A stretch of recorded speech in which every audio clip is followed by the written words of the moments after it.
We're Hey, joined how are you? by Good. How are you? North Carolina this week plays Pitt on Wednesday and at Virginia Tech on Saturday. We'll go straight to questions. And our first question is from CL Brown. Go ahead, CL. Hi, Hubert. You guys have now played 7 games without Dawson and 9 without Anthony Harris. I wanted to get your take on what you felt what's the biggest impact in terms of the bench in that rotation without Harris and Garcia being in there now. Well, over the last, 7 games, I think we're 6-1. I think our guys have, from a defensive standpoint, for the most part, we've been tied together better defensively. I feel like, our togetherness, our talking has been better.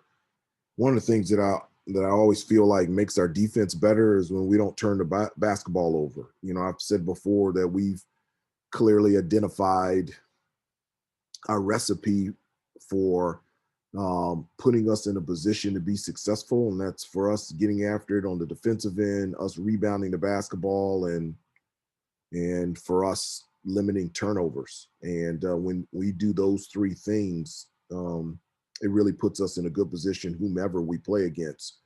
I was really happy with in Florida State, the production off the bench. I think we had, with the combination of Puff and Kerwin and Dontrez, we scored, I think those 3, 22 points off the bench. And so that type of production, not just in points, Puff Johnson stepped up and took a charge, just the offensive rebounding, second chance opportunities, the energy and effort off the bench really helps out our starters that, for the most part, throughout the entire season, they've played a lot of minutes. And with Kerwin, what would you say is kind of these last 2 games? To me, he seemed like he's been more aggressive offensively and making himself a player out there that you have to guard. Is that a result of a Hubert Davis talk with him, or is that just something that he finally kind of broke out? Because I felt like for a while there he was playing without making himself a player, if that makes sense. Well, no, those are conversations that we've had a lot and consistently throughout the season. One of the things that I told Kerwin was, like, last year he wasn't on anybody's scouting report, so he was getting wide open, spot up threes anytime that he wanted to. Towards the later the season, teams started to play him a little bit differently. But going into the season this year, I told him rarely will he ever be left open, because, coming into the season, he was the only one that was, percentage-wise was making threes. And so for him to be effective on the offensive end, he had to be aggressive. He's got to move without the basketball. He's got to aggressively come off of screens. He's got to put the ball on the floor. He's got to attack the basket. He's got to get to the free throw line. And so I agree with you. Over the last couple of games, he's been doing that more, and as a result, he's been better offensively. I like it. All right, our next question is from Michael Coe. Go ahead, Michael. Hey, Coach, I wanted to ask you specifically about Ant. I know he's obviously not playing on game days, but what has he brought to the team, just being at the games with the guys on the bench and still practicing with the team? Obviously, what has he brought to you guys, and how have you been using it? Well, he what he brings to the team is what he brought to the team when he was playing. I mean, he's his personality in the locker room is unbelievable and awesome. His competitiveness in practice and preparing our guys for games has been fantastic. His support on the bench in practice, celebrating the success of his teammates and his friends, has been a great example to our guys that, even in times where things aren't going your way, that you can still celebrate the success of others and you can still be a huge impact, and I really believe the time that he has been out, he has been a major factor in us, in our preparation and in our play, allowing us to be successful. And I'm so glad that Ant is a part of this program. Thank Our you. next question is from Jordan Kramer. Go ahead, Jordan. Hey, Coach, something that has really struck me about your players this season is kind of their openness in talking about mental health and that being a part of their game that they are focusing on. I know Dontrez and Leaky have both kind of talked about going to therapy and working on some of that stuff. Is that something that you and your coaching staff really encourage and try to make those resources readily available so that part of their game is as tended to as, you know, the physical part of the game? Yeah, well, those are things that we talk about a lot as a program and as a team. But I think it really generates from the relationships that we have, you know, not just amongst the teammates, but also, you know, the coaching staff. You know, I've said this before that, you know, our guys stop by, they're required to stop by the office 3 times a week, and we can't talk about basketball. And so they stop by the office and we talk about a number of things. And I really believe the time shared with them off the court and them seeing us as fathers, as husbands, as not just coaches, and just the communication that we have with our players allows them to be open and vulnerable. And I'm glad that they're talking about the things that they are working through and working on. I think that's very important to be able to have a voice and feel comfortable to be able to use that voice. And I'm very proud of our guys for being able to do that. And our next question is from Andrew Jones. Go ahead, Andrew.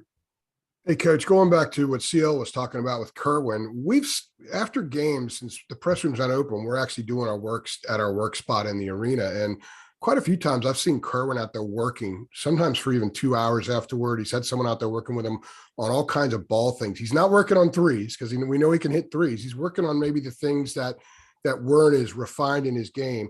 Have you seen recently some of his ability to create his own shot with the dribble, something that's coming out more in his game? And as a part of that, have you seen his confidence grow as he gets comfortable with that and knowing that when he comes into the game, he's adding something more than just being that shooter, more of a creator?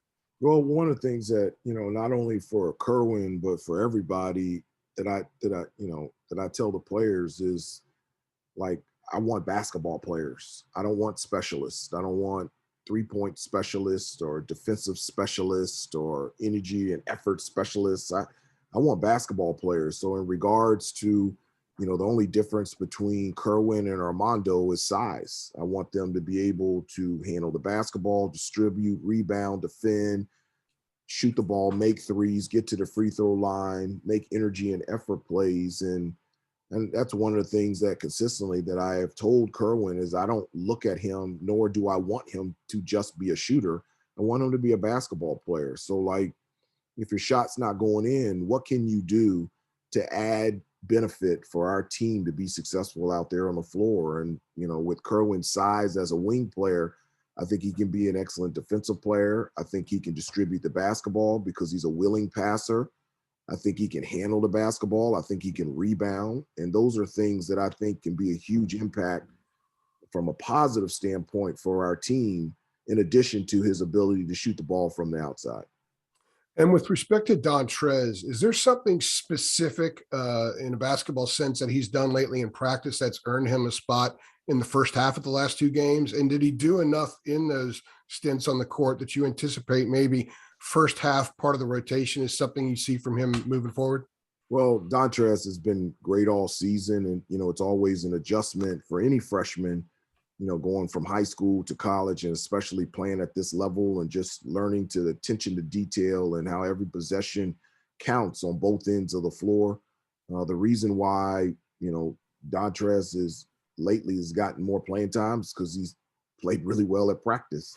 I know it sounds like simple, but it really is. If you play well at practice, I'll play you. And if you play well at practice and I put you in the game, I'll play you. And if you play well in the game, I'll keep you in the game. And so there's no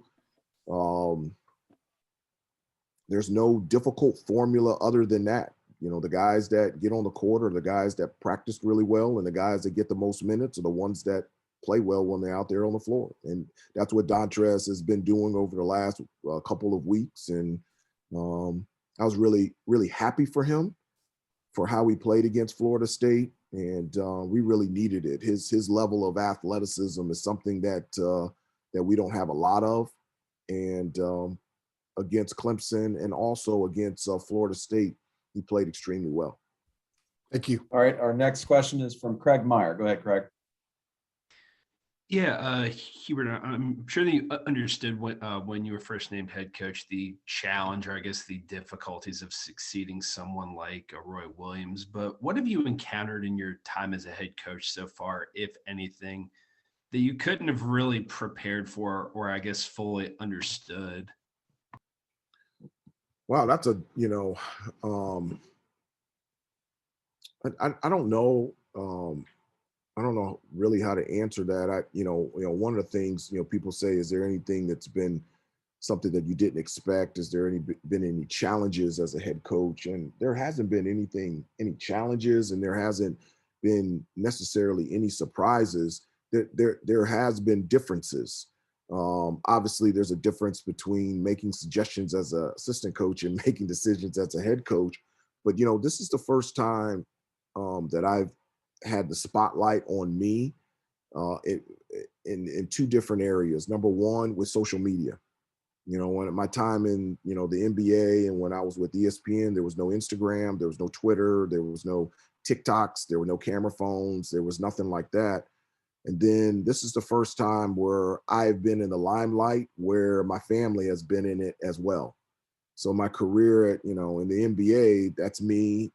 When I was with ESPN, that's me. As an assistant coach, that's me. And now this is the first time where, my wife and my three kids, they go to school, my wife goes to the grocery store, and now the camera is on them. And so that's the biggest difference. For me, being a head coach has been the, social media. And then the second part about it is now the spotlight is on my family, not just on me. And we've got one last question from Jerry DePaula. Go ahead, Jerry. Hubert, thanks for your time. I noticed Puff Johnson has been playing more lately, and you mentioned him taking the charge the other day. Yeah. How frustrating has the past 2 years been for him with his injuries, and what do you expect from him going forward the rest of the season?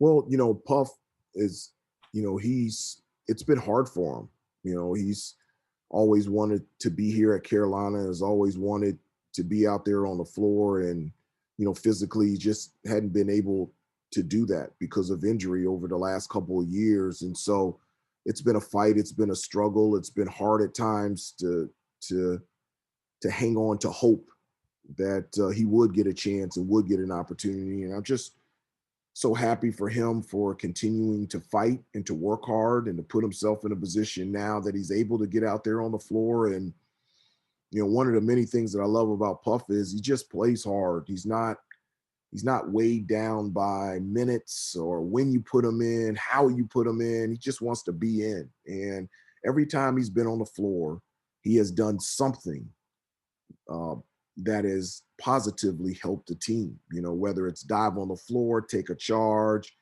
make a three. He has great size and versatility. And to have that option of him and Dontrez coming off the bench with their versatility and size is something that over the last couple of weeks has been a huge benefit for us. Thank you. All right, Coach, we're all out of time. Thank you very much for joining us, and best of luck this week. Okay, thank you very much. Have a good week. All right, everyone.